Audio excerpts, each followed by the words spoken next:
Okay, how do you find a percent of a quantity or the percent of a number? So what is 30% of 400?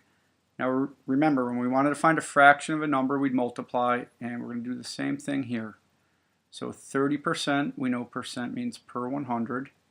So I'm going to write that as a ratio, 30 100ths. And I want to find 30% of 400. So I'm going to do 30 hundredths times 400 over 1. Okay, now when you're multiplying fractions, it's numerator times numerator, denominator times denominator. I'm going to reduce first here and divide the numerator and denominator by 10. So now I have 3 tenths times 400 over 1. 3 times 400 is 1,200. 10 times 1 is 10. And 1,200 divided by 10 is 120. So 30% of 400 is 120. Now remember, a good strategy is always to use benchmarks to check your answer. We know 10% or 1/10 of 400 would be 40. So 20% of 400 would be 80. And 30% of 400 would be 120. Okay? So when you're finding the percent of a number, you're going to write the percent as a ratio.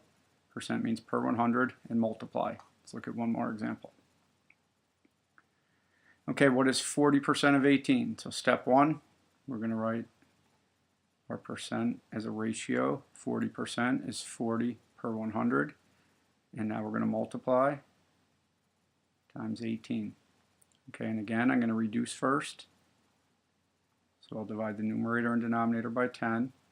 Now I have 4 tenths times 18.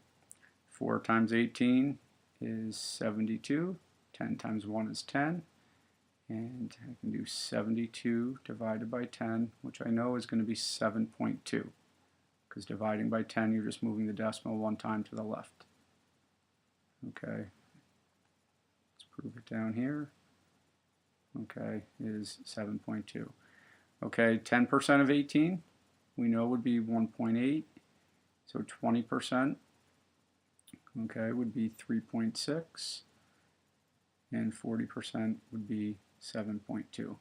Okay, so 40% of 18, when you're finding a percent of a number, you write the percent as a ratio. 40% is 40 100ths, and you multiply. And then use benchmarks to check your answer. 10% was 1.8, 20% was 3.6, and then I can double that and get 7.2. Always make sure your answer makes sense and use benchmarks to check your work.